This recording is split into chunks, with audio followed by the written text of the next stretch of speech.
Supposedly, it's gonna affect it to the same degree as Gathering Storm. That brought Gilliman back, and Cadia blew up. So it could be pretty impactful. Right here. Right there. Where's Cadia? Right here. Right here in our hearts. But also, like, I know for a fact they're doing 3 books, and then they're going to do a 4th one that hasn't been revealed. My theory is that it's going to have Farsight on it. Because apparently, rumor has it, Farsight's supposed to take a really big play into the narrative. They were saying, when they were revealing all the minis and the books, and they were talking about it in one of the articles, they were like, and what could the Arcs of Omen have to possibly do way on the fringes, far away or something like that? Yeah, they threw in Farsight in there. I was like, GW, what are you doing for me, baby? I'll be honest, I think that'd be really cool, because I don't, like, while there are narratively important Tau characters to the Tau Empire, to the entire narrative as a whole, I wouldn't say there's, like... No one matters that much. There isn't one that's on the level of, like, dare I say Gilliman, Eldrad, Yvraine. Like, they just don't exist. Call. They just don't exist. Yeah. And that makes me... It would be cool to see it on that level. It's like, oh, Tower getting into the mix. Yeah. And I'm wondering, because... we also shared, I shared that snippet from R40K lore, where it was talking about from one of the books where the Tau are actually starting to become possessed by chaos, or starting to have effects from it. Oh, wow. Yeah. And I want to know where if that's going anywhere. So that's a particular reason I'm excited about Arcs of Omen. Because I want to see Tau include. I don't want them to be the redheaded stepchild anymore. I want them to be a part of things. I want them to be, involved in the games. I want them to be involved in the lore and the story. Yeah. And I think Farsight, because of his sword, is the easiest way there. What's his sword again? It is the Dawnblade. And it was on a planet called Arthas Malak. And that, a planet, for some reason, that was being protected by demons. It was being protected by demons? Yeah. So in the first book, Uh-huh. I started reading it. First book, he's on Arthas Malak and he's fighting demons. He doesn't know what they are. Mm-hmm. And he's trying to reason with them to some extent while fighting them. Just like Xenos or something. He's like, look, obviously these demons, which he was referring to like blue horrors, which had gems and, wealthy iconography on them and stuff like that. Mm-hmm. He was saying, they're opulent. They clearly care about wealth. So then he's like, hey, if you join us, we'll give you all the wealth you want. Yeah. He was trying to. It said something along the lines of like he's trying to invoke his inner water caste member and trying to be diplomatic. Yeah. But it didn't work out. It's not gonna work. Me manically writing notes. This is gold. Which part's gold? I don't know which part's gold, but I appreciate it. Thank you. Dude, we go for hours. We do this even when we're not painting. We just stand there and just shoot the shit about lore and what we think, where things are going, and so on. It's passion. Passion for sure. So yeah, where was I? So he's trying to work with them. Uh-huh. So apparently something happened when he actually ended up picking up the sword. And where did he find the sword? Like I know on that planet. I know you said on the planet, but was there a spot? Was it in a sword in a stone? Was it in a vault? Yeah, it's like a dusty dead planet. Uh-huh. And it's inside like a giant tomb. Inside. And they're trying to get inside. I don't remember if the prologue has him with the sword already or not. but he basically ends up getting the sword, and he also gets a talisman. And jumping to the part that's important, he's been alive for like 200 and some odd years. Has he really? Tau lived to be 60. They're like 60, yeah. Tops. He's been alive that long. He's been alive for like 200 years. What do the other Taus like say to him? They're like, "Yo, what's going on, man? You hiding some tech?" Bro, I really don't know. Like, obviously he doesn't have the effect of the gem while he's there, right? So he's got to be 30, 40 years old. Yeah. So, you know, I think after he breaks off and splits, you know, it obviously changed his demeanor. I remember it having an effect on him like that. And this is just from the codex. This isn't from the book. It had an effect on like his demeanor. It had an effect on, you know, how other people viewed him. All the ethereals ended up getting killed. So they're not in connect with the ethereals anymore. Whatever. Killed by Farsight? Not that I'm aware of. No, they just ended up getting killed in action, basically. Ah, okay. And when they ended up dying, well, he was within possession of the Dawn Blade and the amulet. And all of a sudden, he's like, you know what, man? We're gonna do our own thing. Now, I'm sure it goes into detail in the books, but that's like the TLDR from the Codex. He was like, fuck it, I'm gonna do my own thing. And unbeknownst to everyone else, they had a little small Tau civil war. Oh yeah. They tried to bring him back into the fold, and he was like, no, not today, Satan. Because he's aware of the ethereals, like whatever bullshit pheromones or whatever. Don't know. I don't know. Oh, okay. In these books, Phil Kelly, I think, was the one writing them, said something along the lines of like, it basically amounted to, there are some ethereals that are good ethereals and are living by the, you know, creed of greater good, and there are some that abuse their power. Yeah. And it's very obvious. And I think he, you know, obviously he's having to deal with some corrupt dudes like Onva. Onva's corrupt as hell. Isn't Onva dead? Dude, he's been dead for years. That's so crazy. And they're like, no, we can't have the Pope like that. We're gonna put up holograms. And yeah, so like, dude, so the current Onva is just a hologram. He's not real. Yeah, and they're like, if people found out that he wasn't real, there would be like a spiritual, you know, upheaval within the Tau society. Why? Would there be? Just be like, yo, he died overnight. He died in his sleep. Then we get a new space Pope. So what's going on with the ethereals? You know, what's happening? Was Onva always like the top ethereal? I don't know, but he pretty much ended up becoming like, you know, yeah, top dog. Like he's so important that other ethereals listen to him as well. Like he ranks above. Do some ethereals not listen to each other? Is it occurs to me that when ethereals are doing things, they do things by council typically. So if there's more than one ethereal or there's big planning that needs to happen, they get together and they discuss things and come to conclusions. Okay. What else? An interesting thing.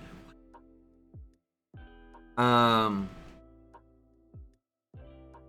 Eldar, it's in one of Phil Kelly's books too. The Eldar refer to demons the same as the ethereals refer. Really? Huh?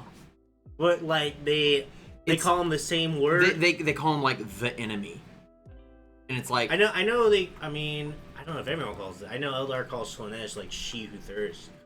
Yeah, I was reading about it all online, and other people were pointing out the fact that oftentimes Eldar will call, you know, Chaos the enemy or the great enemy. Yeah. And in these books, the ethereals refer to them as such as well, because apparently the ethereals are aware of demons. That's so interesting. but the greater Tau population, like, you know, I mean, they see they're it. they're clueless. Yeah. Farsight. Especially someone like Farsight. Farsight, Ais, and Ais? so there's 3 great commanders of the Tau. Mm-hmm. And it's Farsight, it's Shadow Sun, and it's Kais. Oh, I haven't heard of that one. He's the one that was in the book. The book? The Fire Warrior book that came out forever ago. That was like, it was super mid. It Oh, was very mid. no. It was very fan servicey and not well written. But he's the 3rd one, and basically whenever shit goes real, so every time there's a great war for the Tau, these 3 commanders come out of like a stasis, and when the war's over, they put them back because they're that good. They're like, yo, you know, we pull you out when shit gets real and we need help. Damn, what a life. Yeah. Well, you know, that greater good stuff. True. And so, anyways, I don't know where I was going with all this, but basically, long story short, there's some shit going on with Farsight, and I'm excited about it because you were telling me about the commander, bro.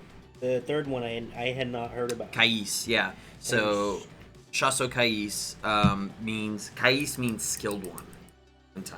Okay. So basically, he's skilled. He's just good. That good. He's just You're just good. that good. Your name is just that good. You probably Shaso are. that good. Like You better live up to that name. And what was it? These three were trained by someone named Puretide. Puretide was basically the senpai of all 3 of them. Okay. And he taught them the ways of war, and they were star pupils. Now, I think he had a few others, but these 3 are the ones that matter. Okay. And you can actually kind of think of them kind of like siblings, in a professional sense as well. Yeah, they're like Naruto, Sasuke, and Yeah. the other one. Sakura. And what was it? So, for example, Anva, I think it was Anva, was like, "Yo, you got to go handle Farsight." And she said that to Shadow Sun. Okay. And that's the stealth chick. If yeah, I know. not- I know. okay. Yeah, I know the ones that have models. I'm like, I know you. Fair enough. Okay, so he's like, Anva's like, "You got to go take care of Farsight." He's like, "I do." And he's like, "Yeah, he's against greater good. We need this to be quiet, and we need this to be kept under wraps because, you know, it would hurt the vision of the greater good. We just, you know, keep it on the DL." Well, she's not stupid. Yeah. She's not dumb, but she's playing her part. She calls up Farsight, and she's like, "Hey, dude. I'm not coming after you. Oh, But okay. if we cross paths, this is what I have to do. Yeah. So, you know, I'm going to be on Texas the 8th of this month, so it'd be really cool if you weren't there." Where in the galaxy is Farsight right now? Oh, my phone. Didn't they jump somewhere? Oh, man, I don't even know who the hell that is. Dang. He's to the north of the tower. He's slightly galactic north of them. Okay. And there's plenty of space between the two entities, as it were. Mm-hmm. So you really don't have to worry about too much, you know, running into each other and whatnot. Mm-hmm. But I was reading in one of the new codexes of there was a planet that ends up basically getting nommed by Nids. The top planet? Uh-huh. And it's Farsight's boys. Oh. No, what was it? No, it was Tau boys. Oh, okay. And they're like, "Yo, we need help." Farsight was like, "Yo, I'll help you." Like, all right, we're going to get off planet. We're going to try and escape. And Tau Empire ends up shooting them out of the sky. The Farsight people? The people who are going to run to Farsight, yeah. Damn! So Yeah. Farsight wasn't to go save him. He's like, "Come to us. There's always room in our you know, enclave for you." They're like, shit, anywhere but here. And they're like, like, basically the planet had gotten like consumed down to like a few small planets that had giant shields, so they were protected from getting bombarded and stuff like that. And they're like, great, let's get out of here. And yeah, the tower like, not today, dude. Sorry, dude. Today's just not your day. For the greater good, you know. You feel me, right? You get it.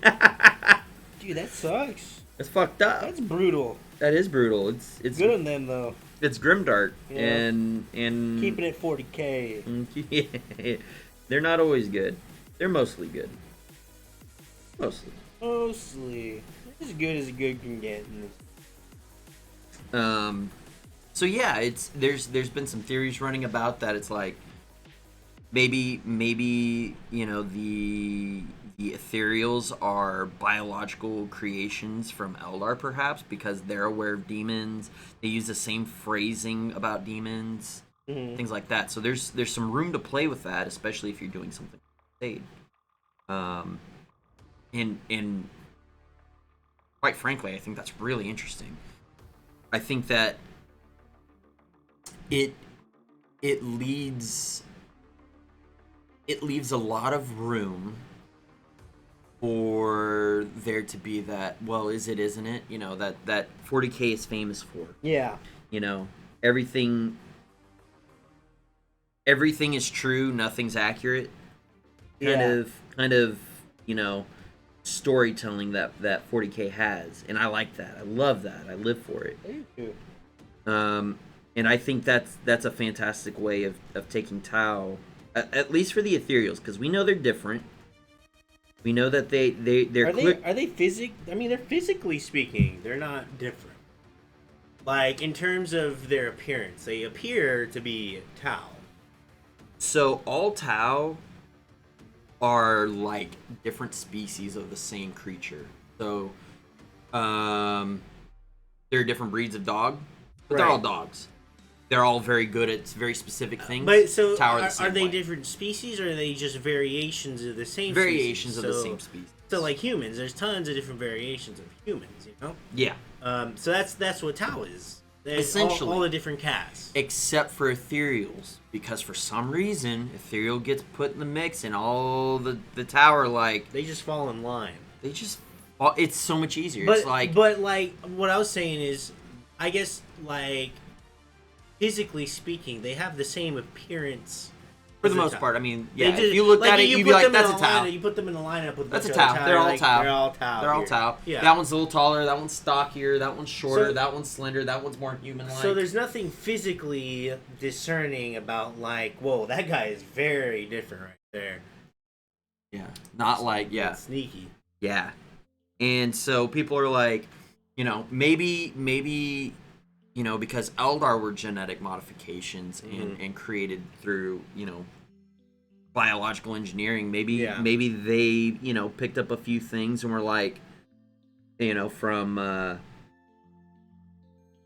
they couldn't. From the old ones, and they were like, yo, maybe we can do the same thing. Maybe we can guide creation a little bit here.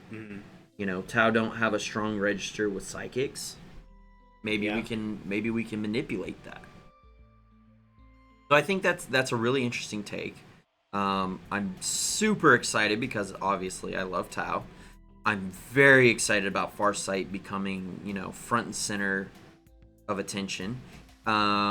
He's very close to the divide of the Great Rift between Imperium Nihilus. Yeah. So I don't know what side he lands on, but I know he's gonna be involved. So I am hyped about it. That sword looks big. It does. It looks really big. You know why I didn't immediately think Farsight is because it doesn't look like his normal sword. It looks like it's got a scabbard now. Yeah. And that's new. It looks a lot longer. It almost looks like his body. It does, length. yeah. That's why I thought it was a mini knight, like, but a character like knight, you know. I also think that they're gonna lean into a Japanese aesthetic, because if you look at the base of it, it looks like he has. Oh, it's got those forests. Yeah, it looks like he's got branches with maybe cherry blossoms. You know or what something. those reminded me of? The Eldar trees. Ooh. I don't know if you've seen those, but they kind Yeah. of look. I don't say thorny, but They're kind of brambles. brambly. That's Yeah. a great word. Yeah, they're like brambly. And I think that could I think that's gonna be a really fun painting challenge because I'm gonna paint the shit out of those. I know that's what it's gonna be. You heard it here first. That's what it's gonna be. My money's down on it. Okay? Down bad on it. Are you gonna, if that is a Farsight model, would you paint him in the same scheme as your army or Farsight? Doesn't seem like it would be hard because he's red. Red isn't like, it's not like you're painting white. You know what I'll do? I'll probably paint him like Farsight, but then I'll give him a motif that I have from like. Hey, So- perfect. That's what I'm doing with the Shining Spears. I'm putting a little purple there on their flares and whatnot. A motif that's like attributed to your main force. Yeah. And they're also shining spears. They're Shining Spears, but they, they got that homage to their Homecraft rule. Yeah. No, I'm about that. I think that's a good idea, personally. Yeah. Almost done with this model. And then you get to put it together. Now you get to put it together. You get to see the whole process happen. Sheesh.